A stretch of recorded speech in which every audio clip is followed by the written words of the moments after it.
민주당 이재명 대표가 공직선거법 위반 혐의로 재판에 넘겨졌습니다. 검찰은 경기도 법인카드 유용 의혹과 관련해선 김혜경 씨 수행비서 배모 씨만 기소하고 김 씨에 대해서는 추가 수사를 이어가겠다고 했습니다. 국민의힘이 정진석 의원을 비대위원장으로 임명했습니다. 이준석 전 대표는 정 비대위원장의 직무집행을 정지해달라며 또 가처분을 신청했습니다. 경북 포항 아파트 지하주차장 희생자의 첫 발인식이 치러졌습니다. 포항 주민들은 이번 하천범람이 산책로 조성 등으로 물이 흐르는 공간이 줄어 생긴 문제라며 인재를 주장했습니다. 정부가 이산가족 문제를 해결할 남북회담을 북한에 제안했습니다. 북한은 반응을 보이지 않고 있습니다. 3년 만에 거리두기 없는 명절이 시작됐습니다. 고속도로는 오늘 낮부터 정체가 시작됐습니다. 경찰관이 근무가 아닌 날 식당에서 밥을 먹다 사기 혐의 수배자를 붙잡았습니다. 평소 수배자 사진을 휴대전화에 저장해놓고 탐문해왔던 걸로 전해졌습니다. 감사원이 전현희 권익위원장을 비위 혐의로 조사하고 있는 것으로 확인됐습니다. 전 위원장은 직원 출장 및 횡령 의혹 감사에 대해 불법이라며 반발했습니다.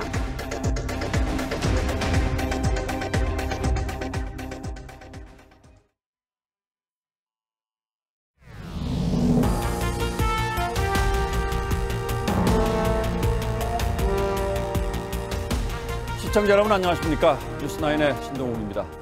대선이 끝난 지 딱 6개월 내일 밤 자정으로 당시 선거 때 있었던 선거법 위반 사건들에 대한 공소시효가 모두 끝납니다. 그 시효를 하루 앞두고 검찰이 이재명 민주당 대표를 허위사실 공표 혐의로 재판에 넘겼습니다. 당시 있었던 수많은 논란의 법적 처리 첫 단추를 꿰는 셈이고 민주당 입장에선 이 대표의 이른바 사법 리스크를 정면으로 맞닥뜨리게 됐습니다. 이 대표가 국회의원에 당선되고 야당 대표가 됐기 때문에 이 문제는 이제 검찰도 민주당도 물러서기 어려운 건곤일척의 승부가 될 수밖에 없습니다. 민주당 의원들은 오늘 검찰을 방문해 이번 기소는 명백한 야당 탄압이고 정치적 기소라며 목소리를 높였습니다. 추석 연휴가 소란스럽게 시작됐습니다. 먼저 김복은 기자가 보도합니다. 이재명 대표는 지난 대선 당시 한 방송에 출연해 대장동 특혜 의혹 수사를 받다 극단적인 선택을 한 김문기 전 성남도시개발공사 처장을 모른다고 말했습니다. 하지만 검찰은 이 대표의 발언을 허위로 결론 내렸습니다. 성남시장 재직 때 호주 출장을 함께 가면서 일정을 따로 빼 골프를 같이 쳤고 대장동 개발 사업 때도 김 전 처장으로부터 대면 보고를 여러 차례 받았다는 겁니다. 검찰 관계자는 이 대표가 변호사 시절 때부터 김 전 처장과 교류를 한 것도 확인됐다고 설명했습니다. 김 전 처장 유가족을 통해 두 사람의 관계를 보여줄 사진과 통화 내역 등도 검찰 손에 들어간 것으로 전해졌습니다. 이 대표가 국정감사에서 백현동 용도 변경과 관련해 한 발언 역시 허위라고 검찰은 판단했습니다. 국토부 장관이 도시관리계획 이거 변경 요구 안 해주면 직무유기 뭐 이런 걸 문제 삼겠다고 협박을 해서 성남시 압수수색에서 국토부가 용도 변경을 요구한 어떤 공문도 찾을 수 없었고 관련 공무원도 협박을 받은 적 없다고 검찰에 진술한 것으로 알려졌습니다. 민주당은 이 대표 기소와 관련해 소속 의원 12명이 검찰을 항의 방문한 데 이어 긴급 최고위를 열고 제1야당 대표를 법정에 세운 정치적 기소라고 반발했습니다. TV조선 김복원입니다. 공직선거법 위반 혐의 수사가 마무리되면서 검찰 수사는 이제 본류로 향하고 있습니다. 그 시작점은 이재명 대표의 변호사비를 대신 내줬다는 의혹을 받고 있는 쌍방울 수사입니다. 검찰은 이재명 지사 시절 경기도 평화부지사를 지낸 이화영 킨텍스 사장이 쌍방울로부터 법인카드와 차량 등을 제공받은 사실을 확인하고 뇌물 가능성을 집중적으로 캐고 있습니다. 저희 취재진은 지난해 말 이화영 사장이 쌍방울에서 나온 뒤에도 법인카드를 사용한 의혹이 있다는 보도를 처음으로 해드린 바 있는데 10달 가까이 지나서 검찰 수사로 그 윤곽이 드러나고 있습니다. 권영석 기자가 취재했습니다. 검찰은 어제 이화영 킨텍스 사장의 집과 사무실, 경기도청 북부청사와 아태평화교류협회 등을 압수수색했습니다. 이재명 경기지사 시절 평화부지사를 지낸 이 사장과 모두 관련된 곳입니다. 이 사장의 쌍방울 뇌물수수 혐의를 수사 중인 검찰은 이 사장이 쌍방울 사회이사를 그만두고 평화부지사 자리에 부임한 뒤까지 쌍방울 법인카드로 1억여 원을 쓴 것으로 보고 있습니다. 사회에서는 법인카드 지급이 있지 않아요. 그런데 이 사장이 법인카드뿐 아니라 쌍방울로부터 차량을 제공받는 등 수억 원대 뇌물을 받은 정황이 드러났습니다. 쌍방울 내부 사정에 정통한 한 관계자는 이 사장이 사회이사 퇴임 후 쌍방울 소유 의전용 카니발 차량을 쓴 것으로 안다면서 뇌물 액수가 수억 원에 달한다고 했습니다. 이 사장은 지난해 11월 관련 의혹을 처음 보도한 TV조선 취재진에게 쌍방울과의 관계를 부인했습니다.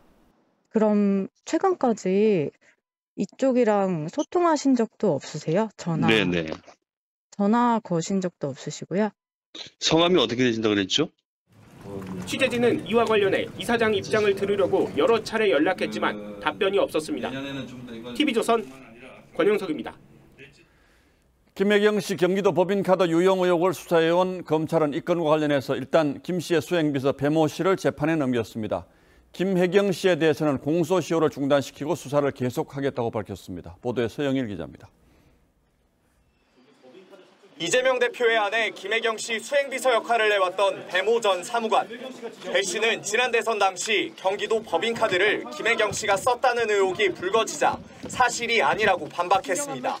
하지만 한 시민단체가 배 씨를 공직선거법 위반과 업무상 배임 혐의로 고발했습니다. 경찰과 검찰 수사 결과 배 씨는 2년 동안 2천만 원을 유용하고 이 가운데 약 180만 원을 김 씨를 위해 쓴 것으로 파악됐습니다. 하지만 배 씨는 2021년 당 관련 인사들과 식사 때 결제한 7만 8천 원 정도만 인정한 것으로 전해집니다. 법인카드 사적으로 유용한 혐의 인정하십니까? 김혜경 씨가 지시한 겁니까? 검찰은 배 씨를 배임과 허위사실 공표 등 혐의로 재판에 넘겼습니다. 반면 김 씨는 기소를 미루고 수사를 계속하기로 했습니다. 공소시효가 내일 자정인데도 배 씨만 기소한 건데 검찰은 공범이 기소되면 다른 공범의 공소시효도 재판 확정 전까지 정지된다는 법 규정을 적용했습니다. 김 씨가 법인카드인 줄 알면서도 배 씨 결제를 묵인한 공범이어서 공소시효도 연장될 거라고 판단한 겁니다. 하지만 법조계에선 김 씨가 공범을 부인하고 검찰도 이를 입증하지 못하면 공소시효를 놓고 또 다른 공방이 벌어질 거란 분석이 나옵니다. TV조선 서영일입니다. 예, 이재명 대표가 경선에 나서면서 민주당 내에서도 이런 사법 리스크 얘기가 나왔는데 곧바로 현실이 됐습니다. 민주당은 정치 탄압이라고 강하게 맞섰고 또 앞으로도 맞설 것으로 보입니다만 현실은 이제 시작일 뿐입니다. 이재명 대표가 그 첩첩산중을 어떻게 넘어갈지 법조팀 주원진 기자와 전망해 보겠습니다. 자, 주 기자 어서 오십시오.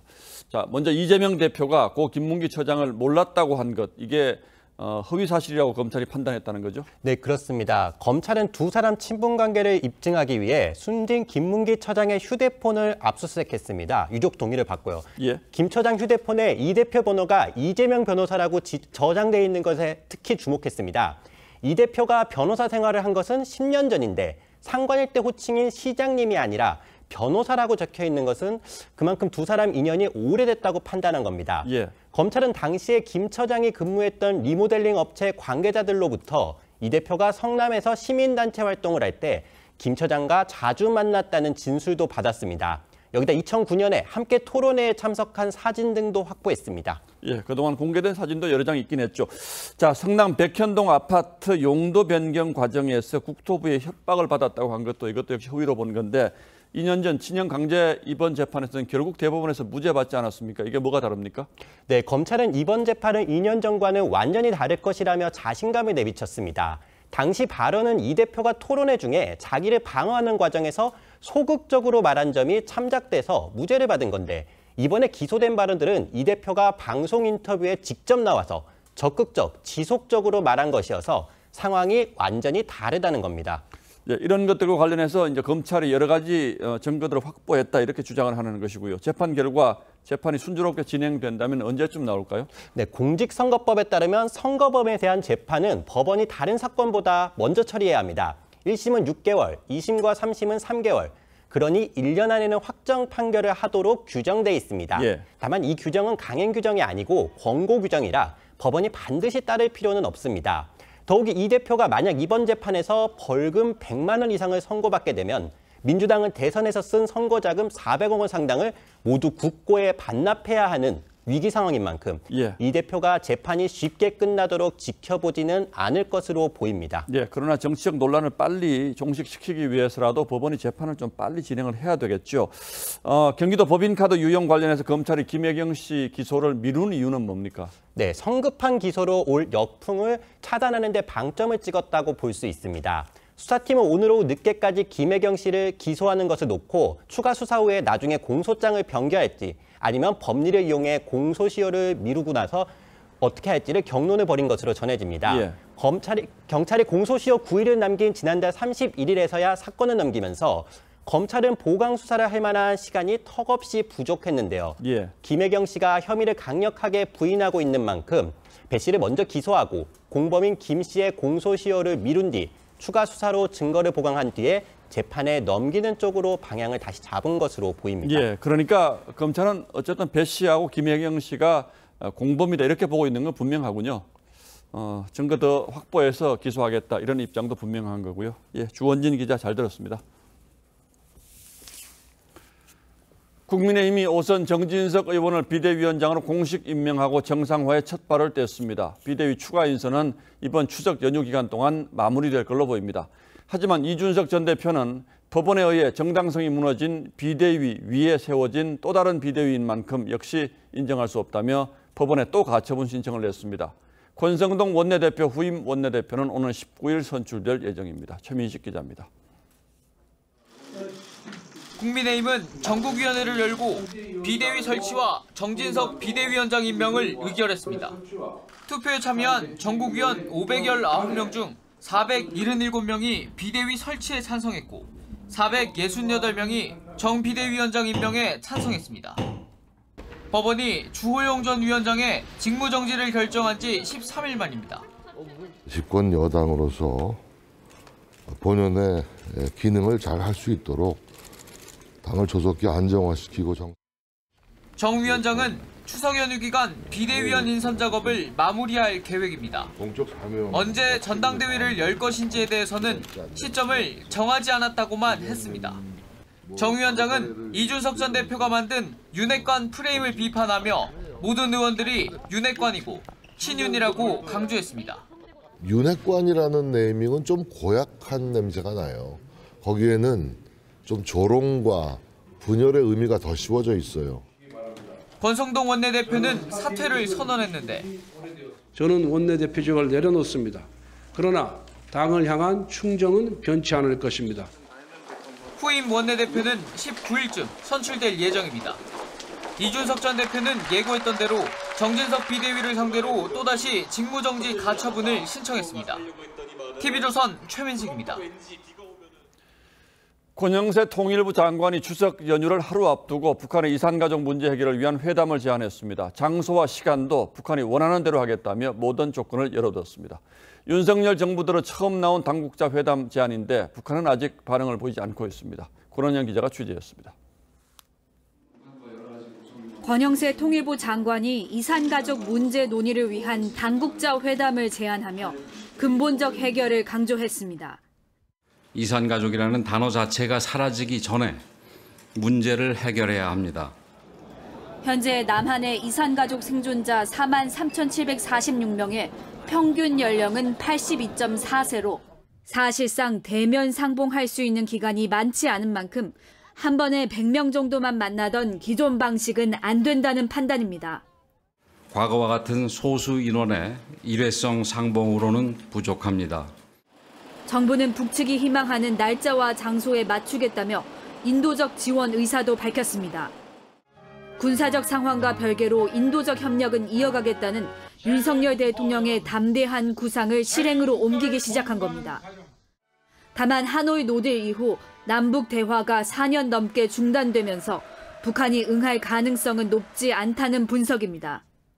윤석열 정부가 제안한 담대한 구상을 일거에 이제 거부한 만큼 남한 측이 원하는 인도적 사항인 이산가족 상봉에 응할 이유가 없는 것으로 정부는 남북 공동 연락사무소를 통해 오늘만 몇 차례 통지문 전달을 시도했지만 북측은 답하지 않았습니다. TV조선 권은영입니다. 다음 뉴스입니다. 포항 아파트 지하 주차장 참사 희생자를 떠나보내는 첫 발인식이 오늘 치러졌습니다. 유족, 주민들은 눈물로 고인을 배웅했고 발인이 이어지는 동안 또 다른 희생자의 빈소에서는 한가위를 앞두고 소중한 가족을 떠나보내야만 하는 유족들의 울음소리가 가득했습니다. 보도에 이승훈 기자입니다. 영정 사진을 따라 담담하게 걷는 유가족들. 운구차에 관이 실리자 참았던 눈물이 하염없이 흐릅니다. 태풍 흰남도가 포항을 강타하던 지난 6일 남편을 대신해 자동차를 빼러 지하주차장에 갔던 부인 55살 허모 씨는 끝내 살아 돌아오지 못했습니다. 우리 망쳐서 내가 들어갔어야 된다. 생각하고 착하고 뭐가 많았어요. 시를 나가라고 생각하고 희생자들의 안타까운 사연이 속속 알려지면서 장례식장은 울음바다로 변했습니다. 지난 4월 해병대를 제대하고 취업 준비를 하던 22살 서모 씨는 지하주차장에 갔다 변을 당했습니다. 서 씨는 삶의 마지막 순간에도 가족들에게 전화해 형이 저녁 선물로 사준 자동차를 못 가지고 나가 미안하다고 말했습니다. 잘했어요. 착하고 충격적인 가족을 잃었을 수도 있고. 노모를 모시고 산 50대 아들도 금슬이 좋았던 70대 부부도 안타깝게 목숨을 잃었습니다. 장난 많고 엄마를 좋아했던 15살 김모군을 떠올리던 친구들은 다시 만날 때 또 친구가 되자고 울먹입니다. 어제도 다시 만나야 되나, 친구 다시 하고 싶고 다시 만나고 싶고. 지하주차장 희생자들은 오늘과 내일 발인으로 사고 없는 세상으로 영면합니다. TV조선 이승훈입니다. 이번에 포항 지역에 유난히 집중적인 피해가 난 걸 두고 인재 논란도 일고 있습니다. 피해 주민들은 최근 8년간 진행된 냉천 정비 작업이 오히려 피해를 키웠다고 주장하는 반면 포항시는 천재지변이라는 입장입니다. 정수양 기자가 주민들의 말을 들어봤습니다. 자동차 수십여 대가 물에 완전히 잠겨 있습니다. 400mm가 넘는 물폭탄에 시내 곳곳이 물바다로 변했습니다. 특히 포항 시내를 관통하는 하천인 냉천이 범람하면서 주변 지역의 피해가 컸습니다. 포항시는 지난 2012년부터 2020년까지 냉천 정비 사업을 추진했습니다. 하천을 직선화하고 산책로 등을 만드는 사업입니다. 일부 주민들은 이 사업으로 인해 오히려 물이 흐르는 공간은 줄어들었다고 주장합니다. 그전에는 이제 폭이 좀 많이 넓은 하천이었는데 폭도 좁아들고 하니까 그게 이제 한꺼번에 그래 넘친 것 같거든요. 지하주차장 참사도 하천이 범람하면서 시작됐습니다. 주민들은 그동안 하천 범람의 위험이 있다며 시에 민원을 제기해왔습니다. 고수부지 만들면은 또 저수로 통해서 홍수 흘러가야 물이 상당히 덜 흘러가겠죠. 그런 것도 영향 있지 않았을까? 하지만 포항시는 냉천 정비 사업에는 문제가 없다는 입장입니다. 기존에 있던 거에서 반출 사토가 나갔으면 나갔지 들어오지는 않았거든요. 단면이 줄지는 않은 거죠. 또 이번 피해는 기록적인 폭우로 인한 불가항력적인 문제라고 해명했습니다. TV조선 정수양입니다. 많은 희생자가 발생한 지하 주차장의 수색 작업이 마무리되면서 오늘 경찰과 소방의 합동 감식이 진행됐습니다. 너무 순식간에 일이긴 했습니다만 혹시 막을 수 있는 참사는 아니었는지 또 재발 방지 대책을 위해서라도 정확한 진상 규명은 반드시 필요합니다. 경찰 조사는 어떻게 진행되고 있는지 현장에서 윤재민 기자가 취재했습니다. 경찰과 소방관들이 장화를 신고 아파트 지하주차장으로 들어갑니다. 오전까지 수색 작업이 마무리됨에 따라 경북경찰청은 오후 2시부터 관계기관 합동으로 현장 감식을 벌였습니다. 설계 도면상에 지하주차장 배수 시설이라든지 배출 펌프라든지 적정히 설치가 되었는지 확인해서 향후 수사의 자료로 인명피해가 컸던 이유도 조사 대상입니다. 경찰은 사망자들의 발견 위치 등을 토대로 왜 제때 탈출하지 못했는지 등을 따져볼 예정입니다. 경찰 과학수사단은 1시간가량 주차장 내부를 살핀 뒤 1차 현장 감식을 마쳤습니다. 추후 국가수동 전문가와 함께 정밀 감식도 진행할 계획입니다. 경찰은 주차장 CCTV와 차량 블랙박스 등에 대한 포렌식 작업을 통해 영상 복원 작업을 벌이고 있습니다. 이를 토대로 관리사무소가 안내방송을 언제, 어떻게 했는지 등을 확인할 방침입니다. 또 하천이 범람했을 당시 포항시가 주민들에게 제때 대피 지시를 했는지 여부도 조사하고 있습니다. TV조선 윤재민입니다. 삶이 멈춰선 피해 주민들은 막막합니다. 그나마 희망은 주변의 관심과 따뜻한 도움의 손길입니다.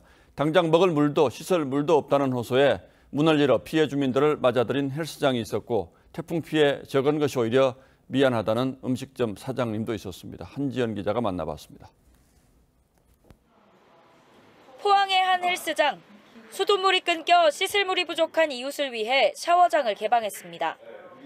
헬스장도 단수 피해를 입었었지만 지난 6일 오후 복구가 되자마자 이웃에게 문을 열었습니다. 물 사용하시라고 이제 전달을 해드린 겁니다. 이제 각 집에 물이 정상적으로 나온다면 그때까지는 저희가 그냥 개방할 생각. 음식점 사장님은 요리 봉사에 나섰습니다. 상대적으로 태풍 피해가 적어 미안한 마음에 봉사를 시작했습니다. 오늘 하루만 복구 작업이 한창인 시장 상인들에게 100인분을 전달했습니다. 가족들끼리 생각하다가 도울 일이 없을까 생각하다가 지금 저희가 할 수 있는 게 음식이니까. 멀리 전라북도에서 온 자원봉사자들은 주택 복구와 급식 봉사에 나섰습니다. 포항 피해 소식을 듣자마자 생업을 제쳐두고 한달음에 달려왔습니다. 명절 앞두고 신속하게 좀 도움을 드리면 일상 회복을 하는데 많이 도움이 되시지 않을까 해서. 이 밖에도 포항 시민들이 이용하는 온라인 카페와 SNS 등에는 세탁을 해주겠다거나 전기 사용을 하러 오라는 등 도움을 주겠다는 글과 인증 사진이 하루 종일 이어졌습니다. TV조선 한지은입니다. 내일부터 시작되는 추석 연휴를 앞두고 귀성 행렬도 시작됐습니다. 이 시각 도로 상황은 어떤지 경부고속도로 서울요금소에 나가 있는 취재기자 연결합니다. 자, 송민성 기자, 귀성 정체가 벌써 시작됐군요.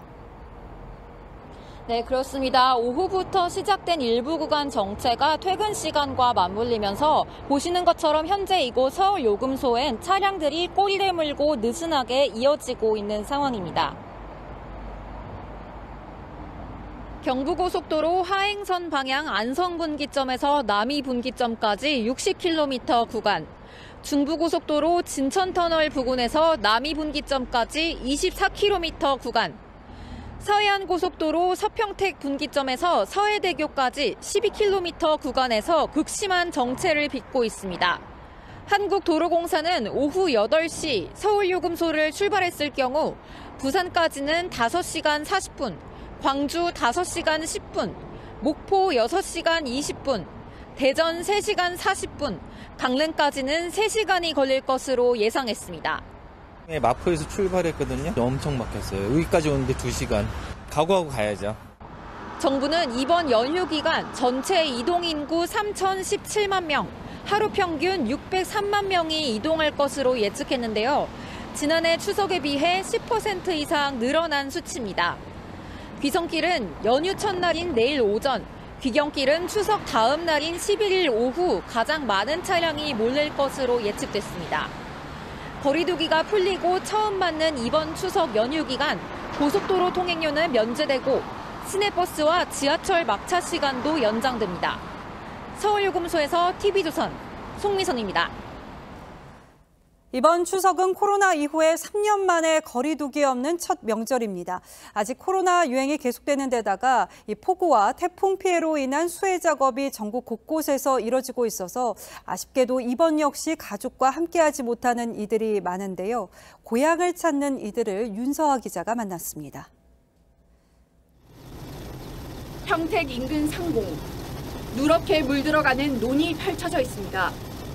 하지만 멀지 않은 곳엔 잇단 폭우에 하천이 범람했던 흔적과 쏟아져 내린 흙더미 등 상처도 여전했습니다. 태풍 흰남노가 전국을 휩쓰고 난 뒤 맞이하는 추석 연휴입니다. 곳곳에서 수해 복구가 이뤄지고 있는 가운데 귀성객들의 이동이 시작됐습니다. 오후 3시를 조금 넘긴 시각, 고속도로 곳곳에 귀성 차량이 꼬리에 꼬리를 물고 경부고속도로는 서울을 빠져나가는 차량으로 극심한 정체가 시작됐습니다. 서울역과 터미널도 귀성객으로 붐볐습니다. 고향을 내려가면서도 태풍 피해 걱정이 한가득. 이번에 좀 피해가 많았던 오천읍 지역이어가지고 부모님 걱정을 좀 많이 했는데 처음으로 아기랑 같이 가족들하고 좀 오래 있을 예정입니다. 코로나19 이후 3년 만에 돌아온 거리 두기 없는 명절이어서 감회가 남다릅니다. 나 모처럼 올라온 거예요. 생선이랑 애들 해주려고 하려고. 풀려서 너무 마음적으로도 편하고 그래서 또 애들 보고 그러려고. 수해와 태풍까지 힘든 시간이 이어졌지만 그래도 마음의 위안을 찾아 고향으로 향하는 발길은 끊이지 않았습니다. TV조선 윤서입니다. 전통시장은 추석이 대목이죠. 이 고물가로 전통시장이 평소보다 붐비기도 했는데 수해로 가게가 물에 잠긴 상인들은 미리 사둔 물건 손해는 물론이고 침수된 냉장고 수리 비용까지 걱정해야 했습니다. 박한솔 기자가 전통시장을 돌아봤습니다. 장 보러 나온 시민으로 붐비는 서울의 한 전통시장. 사장님 이거 배추 얼마예요? 어떤 거요? 배추 18,000원, 2만 원. 장사가 엄청 잘 되시네요. 지금 대목인데요. 앞으로 나아가기가 힘들 정도입니다. 추석을 맞아 명절 준비로 분주한 다른 전통시장 상인들과는 달리 수해 피해를 입은 지역 상인들은 명절 대목을 상상할 수조차 없습니다. 빗물에 잠겼던 냉장고는 수리를 하느라 텅 비었습니다. 냉장고 고장나서 400만 원 줬어요. 이게 장사가 그렇게 될 것 같지가 않아요. 석 달 전부터 구매해둔 송편 재료는 모두 물에 젖어 버렸고 그새 재료값은 2배 가까이 뛰었습니다. 깨가 한 5가마가 물에 젖어가지고 일단 다 버린 상태고 잡곡 종류를 약 한 2천만 원 정도 버렸습니다. 그래도 잊지 않고 찾아주는 단골 손님은 위안이 됩니다. 한 30~40%는 줄은 것 같아요. 전반적인 경기 자체가 굉장히 안 좋은 것 같아요. 수해에도 어김없이 찾아온 명절. 시장 상인들은 다시 서기 위해 안간힘을 써봅니다. TV조선 박한솔입니다. 이번 추석에도 온라인 중고거래 사이트에서 명절 선물 세트를 사고 파는 사람이 많았습니다. 최근 몇 해 사이에 나타난 흐름이기도 한데 물건을 파는 이유는 제각각이었습니다. 장윤정 기자가 들었습니다. 30대 직장인 이모 씨. 최근 직장에서 받은 햄 선물 세트를 동네 거래 앱을 통해 팔았습니다. 예전에는 그냥 선물 받으면 저희가 필요하든 필요하지 않던 그냥 무조건 쓰게 되고 무조건 썼는데 그 수익 나온 거는 재테크에 많이 투자를 하고 있는 중입니다. 실제로 명절이 되면 중고 사이트와 동네 거래 앱에는 식용유 등 선물 세트 판매 글이 쏟아집니다. 자취생이다 보니까 집에서 요리를 잘 하지 않아서 크게 이용하지 않을 것 같다고 생각을 했고 고향도 멀고 가져가기가 되게 번거롭고 무거울 것 같아서 반대로 주머니 사정이 가벼운 청년들에겐 생필품이 저렴하게 쏟아지는 명절이 기회입니다. 명절이다 보니까 사람들이 이제 스팸이나 선물 세트를 많이 받게 되잖아요. 그래서 저는 명절을 노려서 저렴하게 스팸을 사고자. 매해 명절이면 관련 검색량도 폭증하는데 올해 설 연휴에는 선물 세트가 4위에 올랐고 지난 추석에도 선물 세트가 3위, 스팸이 4위였습니다. 중고거래 사이트에도 최근 일주일간 500여 개가 넘는 추석 선물 판매 글이 쏟아졌습니다. 고물가의 장바구니 부담이 커지면서 선물 세트 거래가 새로운 명절 트렌드로 자리 잡고 있습니다. TV조선 장윤정입니다. 남북 이산가족협회는 통일부에서 보조금을 받고 있는데요. 협회 전임 회장이 이 돈을 자신의 개인 사업에 쓴 사실이 적발됐습니다. 이와 관련해 협회 측은 제대로 소명을 못하고 있지만 통일부는 엄중 경고만 했습니다. 고민성 기자입니다. 중국산 생활용품을 국내에서 판매하고 있는 온라인 쇼핑몰. 올해 2월까지 이산가족협회장을 지낸 송모 씨의 개인 사업체입니다. 이 업체는 2020년 11월부터 1년 동안 중국 현지에 사무실을 임차하며 총 1,500만 원을 썼습니다. 그런데 통일부 자체감사에서 중국 사무실 임차료가 이산가족협회에 통일부가 지원한 남북협력기금에서 빠져나간 사실이 드러났습니다. 송 씨의 해외 출장 경비 처리 과정에서 일비와 숙박비, 날짜가 맞지 않았고 간이 영수증을 제출하는 등의 회계 처리를 제대로 하지 않은 것으로 나타났습니다. 지난 2년간 통일부가 협회에 지원한 금액은 총 1억 240만 원.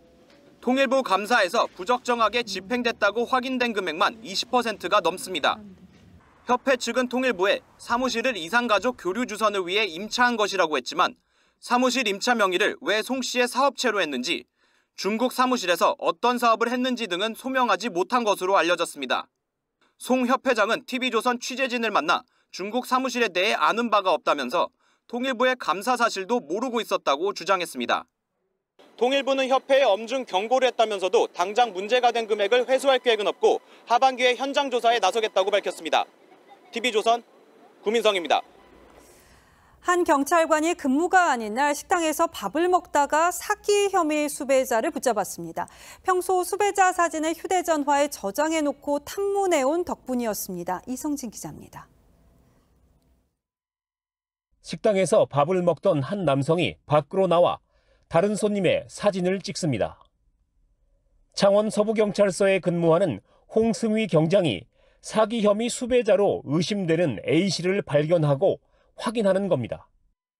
옆모습으로 제가 확인을 했는데 너무 닮아가지고 밖으로 나와가지고 밖에서 이제 보면 그분의 정면 모습을 볼 수 있었거든요.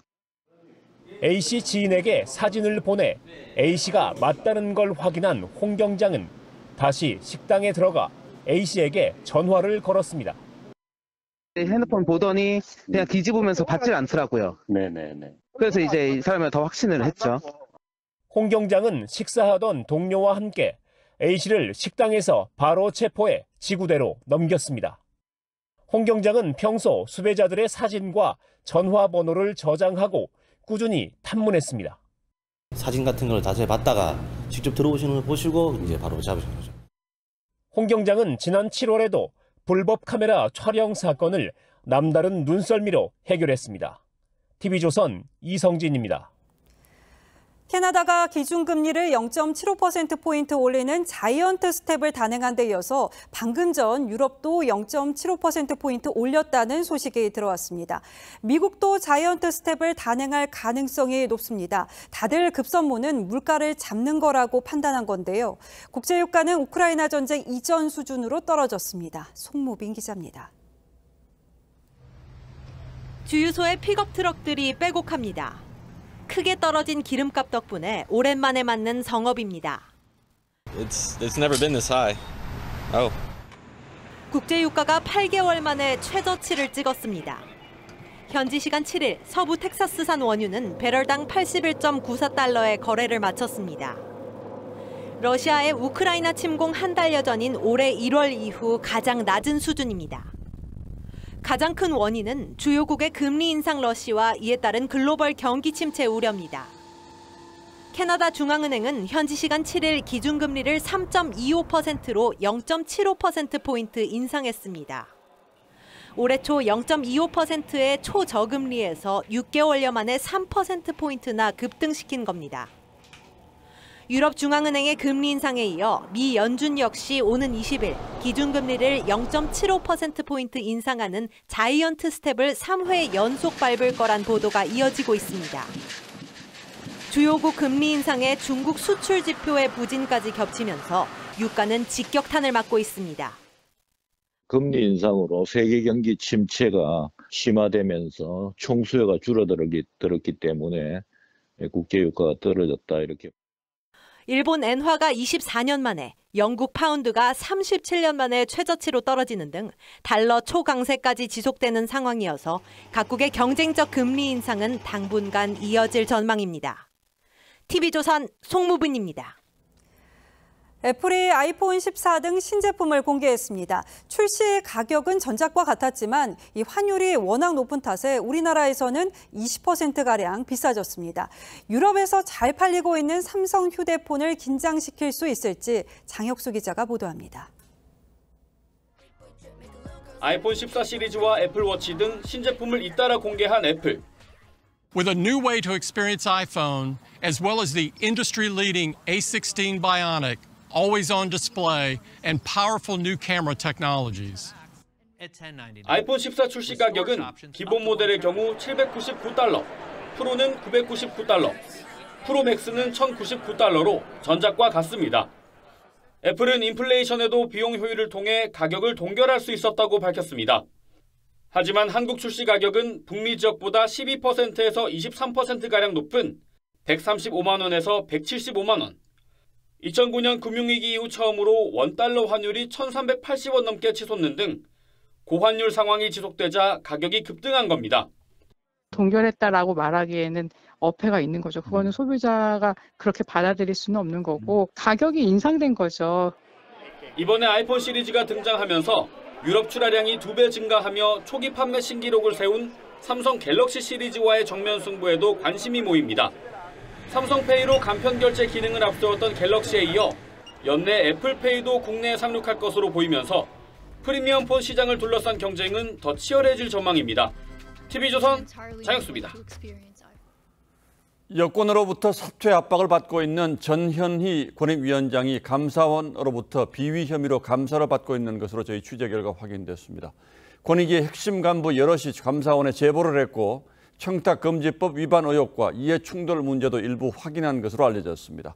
상습적인 지각도 내부 증언을 통해 확인됐다고 합니다. 전 위원장은 오늘 기자회견을 열어서 감사원의 무리한 불법 감사로 전 직원들이 고통을 받고 있다며 눈물을 보였습니다. 이채림 기자가 취재했습니다.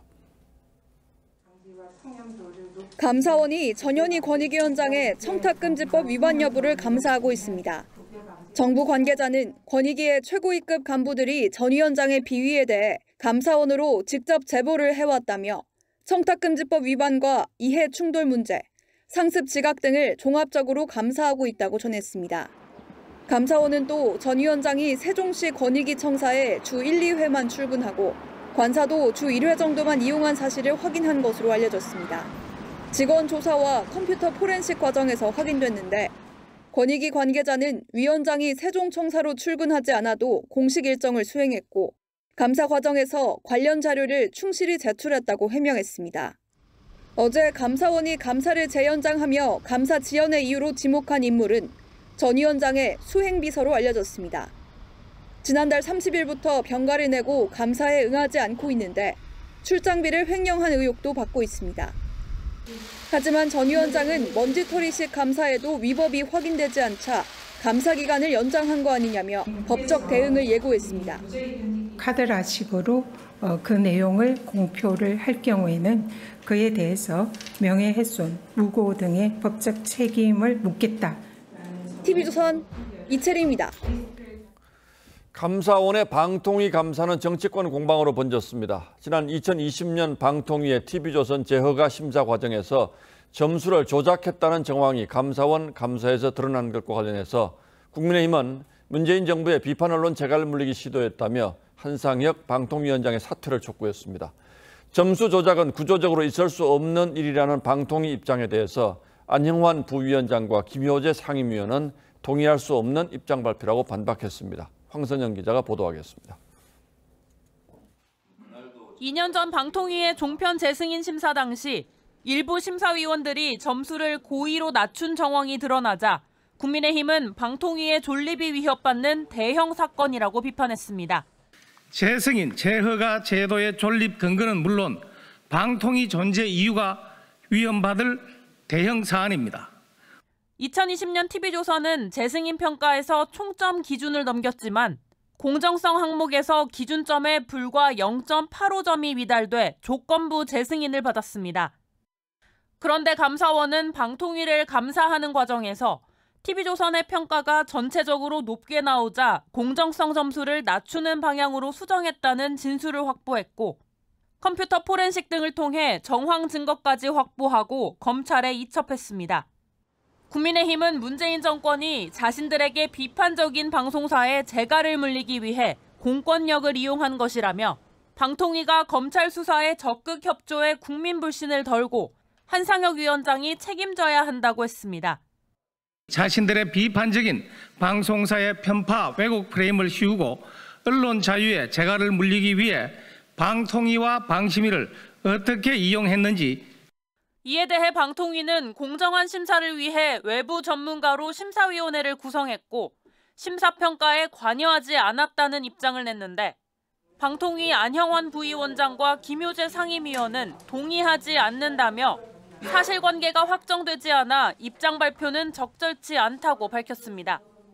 TV조선 황선영입니다. 베트남 남부 한 노래방에서 큰 화재가 발생해서 30명이 넘게 목숨을 잃었습니다. 최근 4년 동안 베트남에서 발생한 화재 가운데 인명피해가 가장 컸는데요. 연기가 순식간에 내부에 가득 차면서 대피에 어려움을 겪었습니다. 황정민 기자입니다. 4층짜리 노래방 건물 옥상에서 시커먼 연기가 끊임없이 뿜어져 나옵니다. 소방차 수십 대가 건물을 에워쌌고 사람들은 맨발로 혼비백산 대피합니다. 현지 시간 6일 노래방 영업이 한창이던 저녁 9시쯤 건물 2층과 3층에서 불이 나 33명이 숨졌습니다. leader conveyed profound sympathies to the families and relatives of the victims.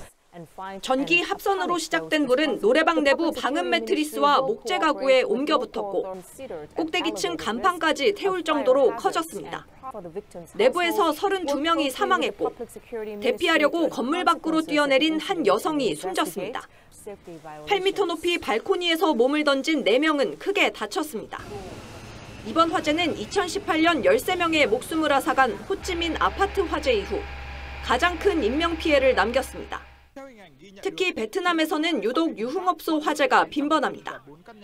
2016년 하노이에서 8층짜리 노래방 건물 화재로 13명이 목숨을 잃는 등 2014년 이후 유흥주점 화재로 인한 사망자가 60명에 달합니다. TV조선 황정민입니다. 멸종위기 동물이자 한반도 생태계 최상위 포식자인 살기, 새끼에게 다정하게 젖을 물리는 모습이 포착됐습니다. 수달 가족은 먹이를 사냥하고 한데 엉켜 놀기도 했습니다. 차정승 기자가 보도합니다. 칠흑 같은 밤, 깊은 산속에서 주변을 살피던 어미 살기, 새끼 옆으로 누워 젖을 물립니다. 또 다른 새끼도 펄쩍펄쩍 뛰어 어미 품으로 파고듭니다. 야행성으로 경계심이 특히 강한 살기, 젖을 주는 장면은 좀처럼 볼 수 없는 장면입니다. 몸집이 작은 어린 수달 2마리가 엎어지고 뒹굴며 서로 장난을 칩니다. 멸종위기 1급인 수달은 이런 놀이를 통해 가족끼리 서열을 확인하고 먹이를 사냥하는 방법도 배웁니다. 특기인 잠수 능력을 발휘해 물속을 날렵하게 휘젓고 다니다 먹이를 잡는 장면도 찍혔습니다. 족제비과로 무리를 지어 생활하는 담비 3마리가 겨울을 나기 위해 땅과 나무에 숨은 작은 곤충들을 찾아다닙니다. 최상위 포식자 살기를 만나서는 웅덩이를 사이에 두고 잔뜩 경계하는 모습도 보입니다. 국립공원공단은 지리산과 덕유산, 무등산 일대 무인카메라 8대에 담긴 멸종위기 동물들의 모습을 공개했습니다. 자연 속에서 희귀한 야생동물들의 살아가는 모습과 생태적 습성을 알 수 있습니다. 무등산 카메라엔 멸종위기 2급인 흰목 물대새의 짝짓기부터 부화까지 전 과정이 담겨 서식지 보호에 중요한 자료로 쓰이게 됩니다. TV조선 차정수입니다. 국내 추상 조각의 거장 문신 작가의 탄생 100주년 특별전이 열렸습니다. 조각가가 되기 전에 화가로서 그려낸 작품도 공개됐는데요. 그의 예술 세계를 이정민 기자가 전합니다. 복숭아나무 그림을 담아낸 알알이 복숭아를 새긴 나무 액자와 고기 잡는 사내들을 감싼 울룩불룩한 해녀들. 액자는 그림에 힘을 더해줍니다. 1960, 70년대 프랑스 유학 후 조각가로 도약했던 문 씨는 이전 화가 시절부터 액자까지 손수 만들 정도로 조각에 빼어났습니다. 좌우 백측의 균형 감각 이런 특징을 보여주는 건데 낙동하는 이 생명성을 문신 조각에서 현악기 같기도 하고 곤충을 연상시키기도 하는 나무 조각. 기이한 곡선의 모양은 작품의 생명력과 상상력을 불어넣습니다. 좌우대칭인 점이 특징이지만 아주 기하학적으로 딱 떨어지는 대칭이 아니라 마치 우주를 향하듯이 위로 상승하려는 듯한 단단해서 조각이 힘든 흑단을 소재로 즐겨 썼고 스케치가 조각 작품으로 탄생하기까지의 지난한 제작 과정도 엿볼 수 있습니다. 유럽의 야외 작품들을 좋아했던 문 씨는 모국에서도 미술관 밖으로 작품들을 내보냈습니다. 일상 도시인의 삶 속에서 자연스럽게 만날 수 있는 조각을 꿈꾸셨기 때문에 외부의 풍경과 날씨를 비추며 끊임없이 변화하는 그의 조각. 최초 공개된 28점을 비롯한 230여 점의 작품들은 평생 새로운 재료와 기법을 시도한 도전과 변혁의 기록입니다. TV조선 이정민입니다.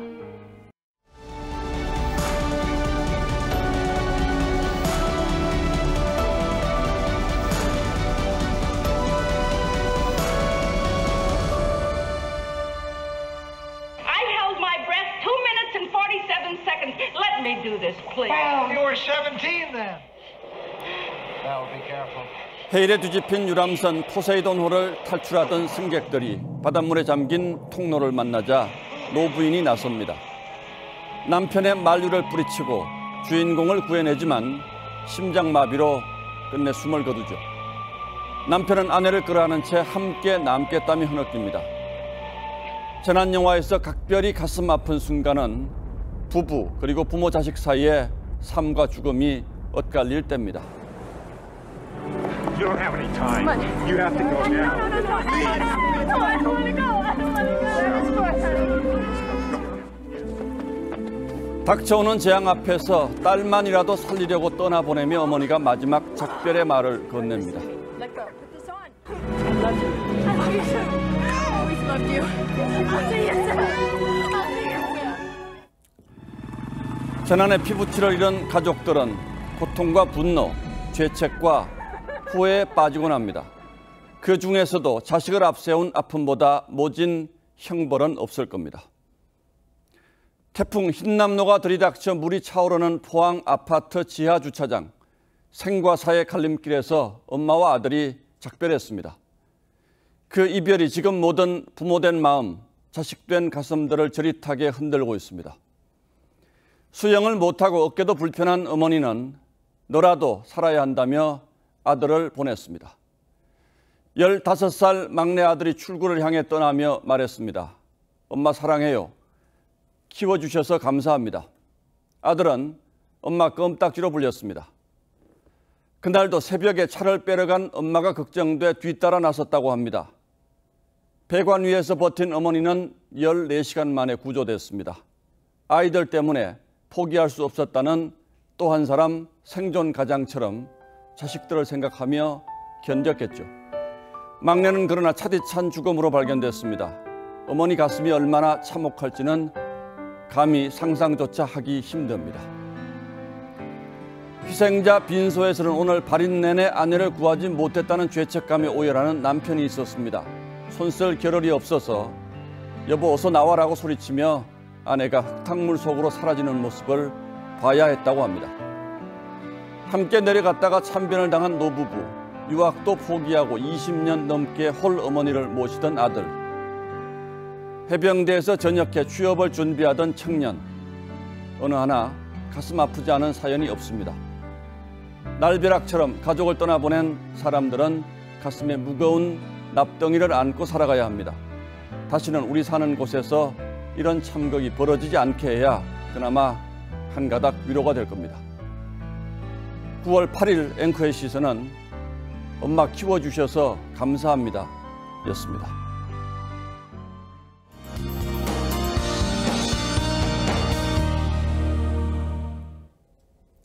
내일부터 추석 연휴가 시작됩니다. 고향으로 향하실 때는 대체로 맑겠고요. 추석 당일에는 대부분 지역에서 보름달을 볼 수 있겠습니다. 다만 제주도는 추석부터 비가 내리겠고 이후에는 차츰 남부 지역까지 확대되겠습니다. 비의 양은 많지 않겠지만 이동하실 때 꼭 참고하셔야겠고요. 중부 지역도 연휴 막바지에는 대체로 흐린 날씨를 보이겠습니다. 기온은 아침에는 선선하고 낮에는 다소 덥겠습니다. 일교차가 10도 안팎으로 매우 크겠는데요. 내일은 서울이 19도에서 시작해 30도까지 오르겠고 대구는 17도에서 출발해 낮에는 28도까지 오르겠습니다. 바다의 물결은 동해상과 남해상을 중심으로 약간 높게 일겠습니다. 해상 교통 이용하시는 분들은 유의하셔야겠습니다. 날씨였습니다. 예, 추석 맞아 고향 가시는 분들 모두 안전하게 고향집까지 잘 내려가시기 바랍니다. 9월 8일 목요일 뉴스라인은 여기서 모두 마치겠습니다. 시청해주신 여러분 고맙습니다.